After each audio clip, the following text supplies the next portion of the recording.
നമസ്കാരം. യാത്രാ ലഹരിയിലേക്ക് എല്ലാവർക്കും സ്വാഗതം. ഉത്തര കേരളത്തിൽ ഇത് കളിയാട്ടങ്ങളുടെ കാലമാണ്, അതായത് തെയ്യക്കാലം. മലബാർ മേഖലയിൽ പ്രത്യേകിച്ചും കണ്ണൂരും കാസർഗോഡുമാണ് തെയ്യങ്ങൾ പ്രധാനമായും ആടുക.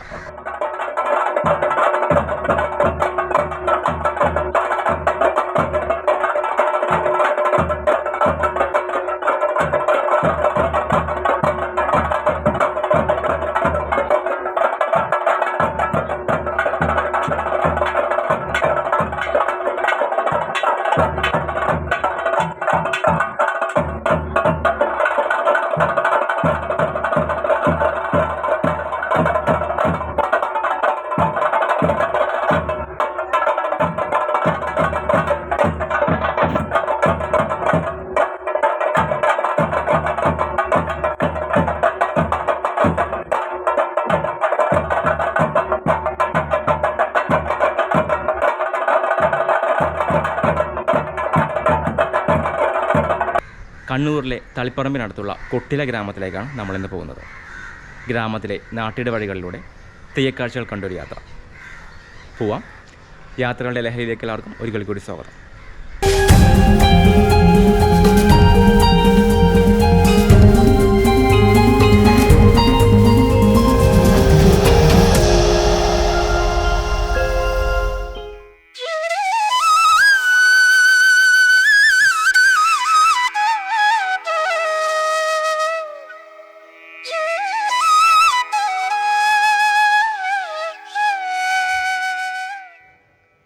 കണ്ണൂരിൽ തളിപ്പറമ്പിനടുത്തുള്ള കൊട്ടില ഗ്രാമത്തിലെ മാടത്തിൽ മല്ലിശ്ശേരി ഇല്ലത്തിലേക്കാണ് ഈ യാത്ര.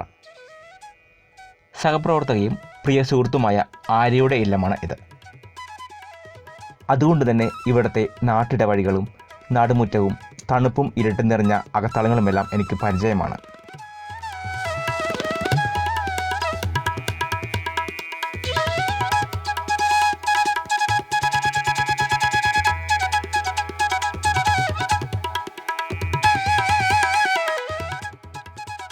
കാവുകളും കുളങ്ങളും ക്ഷേത്രങ്ങളുമൊക്കെ കൊണ്ട് സമ്പന്നമായ മനോഹര ഗ്രാമമാണ് കൊട്ടില.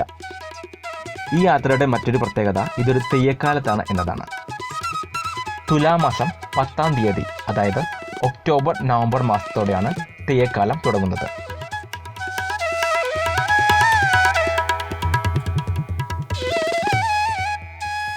കാവുകളിലോ തറവാടുകളിലോ ആണ് തെയ്യം പ്രധാനമായും കെട്ടിയാടുന്നത്. ഡിസംബർ, ജനുവരി, ഫെബ്രുവരി മാസങ്ങളാണ് പ്രധാന കളിയാട്ടക്കാലം. തെയ്യത്തെ കളിയാട്ടം എന്നും പറയുന്നു. തെയ്യം എന്നത് വെറുമൊരു കലാരൂപമല്ല, ഇതൊരു അനുഷ്ഠാന കർമ്മമാണ്. ദൈവത്തിൻ്റെ പ്രതിരൂപങ്ങളാണ് തെയ്യങ്ങൾ. ദൈവത്തിൻ്റെ നൃത്തമാണ് തെയ്യാട്ടം.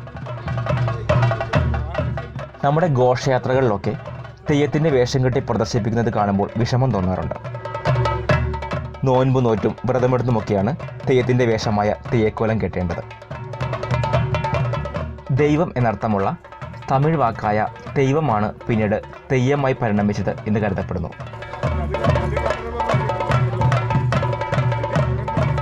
തെയ്യത്തിൻ്റെ മുന്നൊരുക്കമാണ് വെള്ളാട്ടം അല്ലെങ്കിൽ തോറ്റം എന്ന് പറയുന്നത്. ഇതാണ് തോറ്റം. തെയ്യത്തിന് മുൻപായി കെട്ടിയാടുന്നതാണ് ഇത്. തെയ്യത്തെ പ്രാർത്ഥിച്ച് ഉണർത്തുന്ന പാട്ടാണ് തോറ്റം പാട്ട്. എല്ലാ തെയ്യത്തിനും വെള്ളാട്ടം ഉണ്ടാവാറില്ല. തെയ്യത്തിൽ നിന്നും വ്യത്യസ്തമായി വളരെ കുറച്ച് ചമയങ്ങളെ തോറ്റത്തിനുണ്ടാവാറുള്ളൂ. തെയ്യത്തിൻ്റെ മുഖത്തെഴുത്തൊന്നും തോറ്റത്തിനുണ്ടാവാറില്ല. നൃത്തമാടുന്ന ദേവതകൾ മനോഹര കാഴ്ചയാണ്.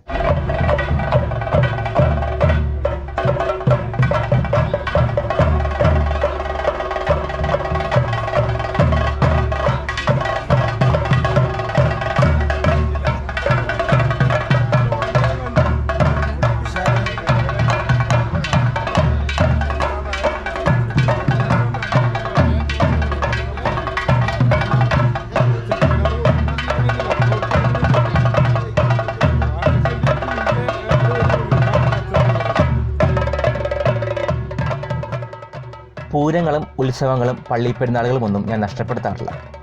എനിക്ക് ഞാനായി തീരാൻ കിട്ടുന്ന അവസരങ്ങളാണ് അതെല്ലാം. മിഠായിയോ കടലയോ തിന്നുകൊണ്ട് ആൾക്കൂട്ടത്തിൽ ഒരാളായി അലഞ്ഞു തിരിഞ്ഞ് നടക്കാനുള്ള അവസരം.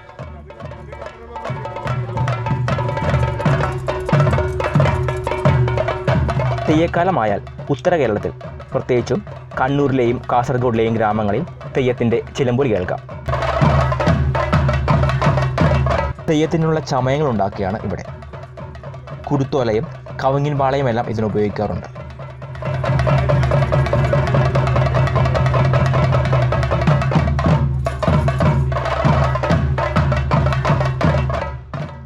മൂന്നും നാലും അഞ്ചും ദിവസങ്ങൾ നീളുന്നതാണ് കളിയാട്ട മഹോത്സവം. രാത്രിയും രാവിലെയുമായി തോറ്റങ്ങളും തെയ്യങ്ങളും എല്ലാം വന്നുകൊണ്ടിരിക്കും.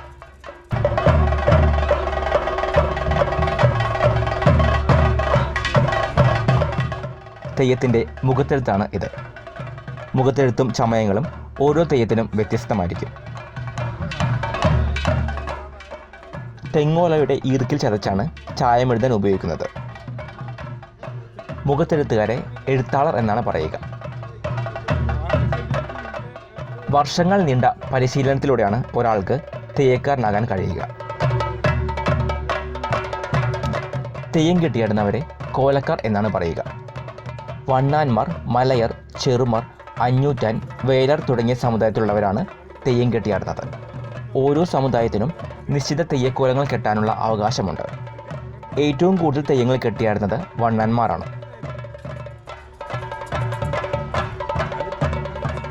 തോറ്റം കഴിഞ്ഞാൽ പിന്നെ തെയ്യപ്പുറപ്പാടായി. ഓരോ നാട്ടിലെയും ഐതിഹ്യങ്ങളും ആചാരങ്ങളും അനുസരിച്ച് വ്യത്യസ്ത തെയ്യങ്ങളുണ്ടാവും. മുച്ചിലോട്ട് ഭഗവതി, കതിവന്നൂർ വീരൻ, വിഷ്ണുമൂർത്തി, മുത്തപ്പൻ തുടങ്ങി നൂറുകണക്കിന് തെയ്യങ്ങളുണ്ട്. ഓരോ ഗ്രാമത്തിൻ്റെയും കാവൽക്കാരാണ് തെയ്യങ്ങൾ. കതിവന്നൂർ വീരനും വിഷ്ണുമൂർത്തിയും എല്ലാം ഉണ്ടെങ്കിലും മുച്ചിലോട്ട് ഭഗവതി പോലുള്ള അമ്മ ദൈവങ്ങൾക്കാണ് തെയ്യത്തിൽ കൂടുതൽ പ്രാധാന്യം.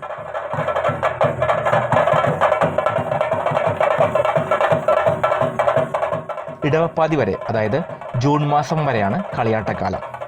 എങ്കിലും മാർച്ച് ഏപ്രിൽ മാസത്തോടെ പ്രധാന തെയ്യങ്ങളെല്ലാം പൂർത്തിയാവും.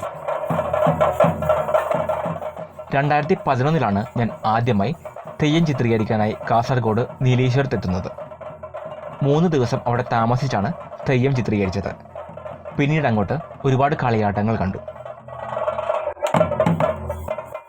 10, 15, 25 വർഷങ്ങൾ കൂടുമ്പോൾ നടത്തുന്ന കളിയാട്ടങ്ങളുണ്ട്. പെരുങ്കളിയാട്ടം എന്നാണ് അതിനെ പറയുക. തെയ്യാട്ടത്തിൻ്റെ ഭാഗമായി മദ്യം സേവിക്കുന്ന തെയ്യങ്ങളുമുണ്ട്. മുത്തപ്പൻ തെയ്യം, കതിവന്നൂർ വീരൻ തുടങ്ങിയ തെയ്യങ്ങൾ മദ്യപിക്കുമ്പോൾ നായാട്ട് നടത്തുന്ന മറ്റു ചില തെയ്യങ്ങളുമുണ്ട്. വയനാട്ട് കുലവൻ തെയ്യത്തിന് നായാട്ട് പ്രധാനമാണ്. വ്രതമെടുത്ത കുറച്ചുപേർ നായാട്ട് നടത്തിക്കൊണ്ടുവരുന്ന മാംസം തെയ്യത്തിന് കാഴ്ചവെക്കണം.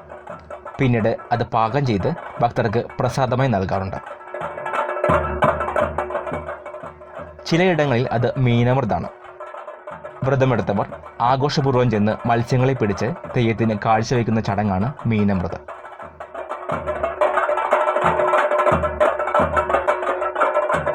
എല്ലാ മരങ്ങളിലും ദേവതാ സാന്നിധ്യമുണ്ട് എന്ന സങ്കല്പത്തിൽ വൃക്ഷാരാധന തെയ്യാട്ടത്തിൽ പ്രധാനമാണ്.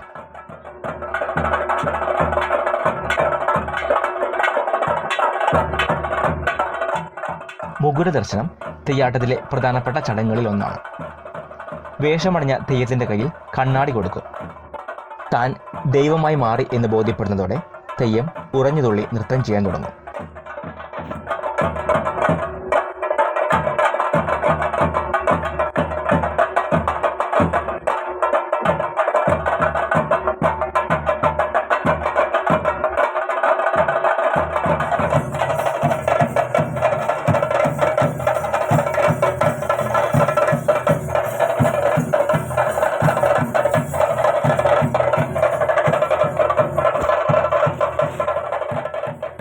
തീയിൽ ചാടുന്ന തെയ്യങ്ങളുണ്ട്. തെയ്യത്തിന് ചാടാൻ വേണ്ടി ഉണ്ടാക്കുന്ന കനൽ കൂമ്പാരമാണ് മേലേരി എന്ന് പറയുന്നത്. പൊട്ടൻ തെയ്യവും തീച്ചാമുണ്ടിയുമെല്ലാം തീയിൽ ചാടുന്ന തെയ്യങ്ങളാണ്.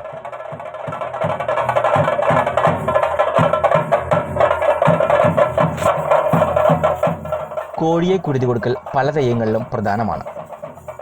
ചില കാവുകളിൽ തെയ്യങ്ങൾ തന്നെയാണ് കുരുതി തർപ്പണം നടത്തുന്നത്.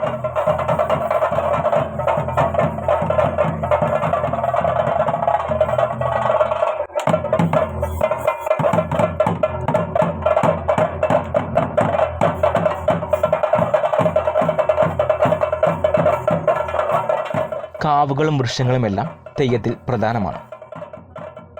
അമ്മ ദൈവങ്ങളോടും വീരന്മാരോടുമുള്ള ആരാധന മാത്രമല്ല, തങ്ങളെ അടിച്ചമർത്തുന്ന സാമൂഹ്യ വ്യവസ്ഥയ്ക്കെതിരെയുള്ള അധസ്ഥിതി വർഗത്തിൻ്റെ രോഷപ്രകടനവും തെയ്യത്തിൽ കാണാം.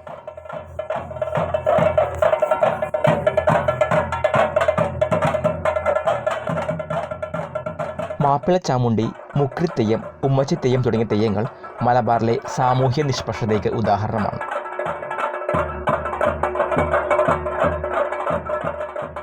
ഭക്തർക്ക് കുറി കൊടുത്ത് അനുഗ്രഹം നൽകുക മറ്റൊരു പ്രധാനപ്പെട്ട ചടങ്ങാണ്. അരിയും മഞ്ഞളും പൊടിച്ചാണ് കുറി ഉണ്ടാക്കുന്നത്. ഭക്തർ അവരുടെ ദുഃഖങ്ങളും ദുരിതങ്ങളുമെല്ലാം ദൈവത്തോട് പറയുമ്പോൾ ഗുണം വരട്ടെ എന്ന് പറഞ്ഞുകൊണ്ട് തെയ്യം അനുഗ്രഹം ചൊരിയും. പരിഹാരമാർഗങ്ങൾ മാത്രമല്ല, പ്രവചനങ്ങളും ഭൂതകാലത്തിലെ തെറ്റുകളുമെല്ലാം തെയ്യം വിളിച്ചു പറയാറുണ്ട്.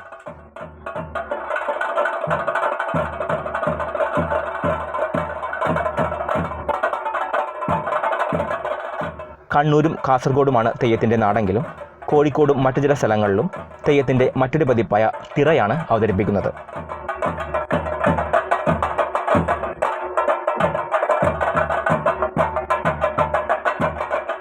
ഒടുവിലാണ് മുടിയെടുക്കൽ ചടങ്ങ്. തെയ്യക്കാരനിലെ ദേവതാ ചൈതന്യം ദേവസ്ഥാനത്തേക്ക് തന്നെ സമർപ്പിക്കുന്ന ചടങ്ങിനെ ആത്മം കൊടുക്കൽ എന്നാണ് പറയുക.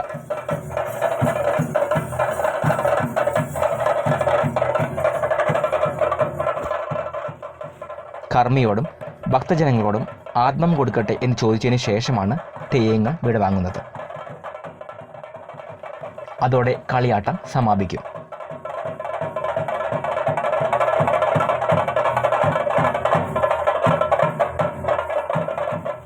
തെയ്യത്തെക്കുറിച്ച് അറിയാത്തവർക്ക് വേണ്ടി ഒരു ചെറിയ വിവരണം മാത്രമാണ് ഇത്.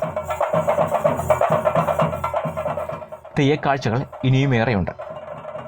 തെയ്യത്തിൻ്റെ വേഷമണിയലിനെക്കുറിച്ചും നടനത്തെക്കുറിച്ചും കോലക്കാരെക്കുറിച്ചുമൊക്കെ വിശദീകരിക്കാൻ ഒരുപാടുണ്ട്.